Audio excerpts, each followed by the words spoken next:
বিধানসভায় শপথ নিয়েছেন বেলেঘাটার বিধায়ক কুণাল ঘোষ এবং তারপরেই তিনি ইঙ্গিতপূর্ণ পোস্ট করেছেন, ঘটনাচক্রে আমি আজ তৃণমূলের বিধায়ক ও শপথ বাক্য পাঠ করছি। বিজেপির হয়ে জেতা তাপস রায়ের হাতে। ভাগ্যচক্র সজল পুরপিতাও বটে। উত্তর ও মধ্য কলকাতায় তাপস রায় ও সজল ঘোষদের বাধ্য করা হয়েছিল দল ছাড়তে। দুজনকেই রাখার চেষ্টা করে ব্যর্থ হয়েছিলাম। আজ তারা বিধায়ক, যাদের জন্য তাপস রায়, সজল ঘোষ ও আরো অনেকে দল ছেড়েছে, দলের ক্ষতি করেছে, তারপরেও কাঁদুনি পলিটিক্স করে স্বজন পোষণ করছে, সেটাই খুবই আপত্তির এবং উদ্বেগের। পোস্ট করেছেন কুণাল ঘোষ। তাপস রায়কে তৃণমূলে রাখতে চেষ্টা করেছিলাম, পারিনি, এটা দুর্ভাগ্য, এটাই পোস্ট করেছেন কুণাল ঘোষ। এ নিয়ে তাপস রায় এবং সজল ঘোষ কি বলেছেন শুনুন।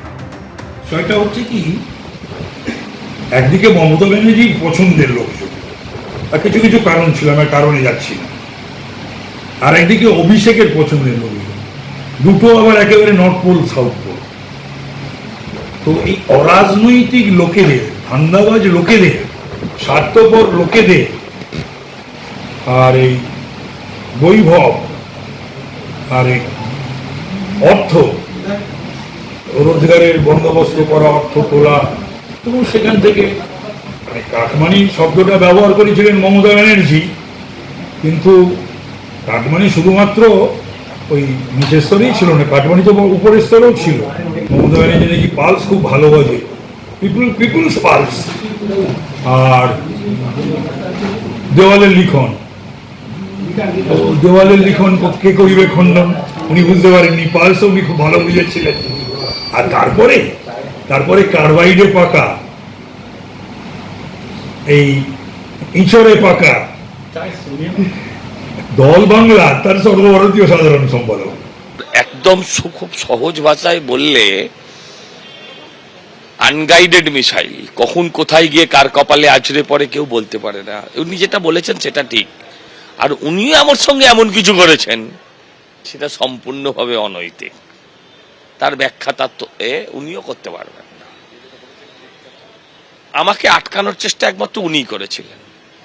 হ্যাঁ, আর আমি আজকে ভীষণ ভীষণ ভীষণ খুশি যে আমি সেদিন ওর কথাটা শুনিনি, তাহলে আজকে আমায় চোর শুনতে হতো। আজকে আমি শপথ নিচ্ছি বিধানসভায়, সেটা নিতে পারতাম না, আমায় চোর চোর শুনতে হতো। যেখানেই যেতাম, হাটে বাজারে যেখানে যেতাম, পাবলিক আমায় চোর বলতো, অন্তত সেটা শুনতে হচ্ছে না। ও ছোট লোক, খুব সহজ ভাষায় বললে, এক কথায় বললে, কোনো রাজনৈতিক কথা হয়তো হলো না, কিন্তু ওনারা সঠিক। দাদা বৌদি বিরিয়ানি অব্দিই ভালো, এর বাইরে ভালো না। হ্যাঁ, একদম পরিষ্কার করে ক্যাটাগরিক্যালি আমি বলেছি কোন সাইজের লোক, সেটা আমি বলেই দিয়েছি। বারবার উচ্চারণ করতে চাই না শব্দটা, কিন্তু they people are not good man, অত্যন্ত নিম্ন মানসিকতা। তবে ভালো, এইসব লোকের সান্নিধ্য পেয়েছিলাম বলে তো দলটা ছাড়তে পেরেছিলাম।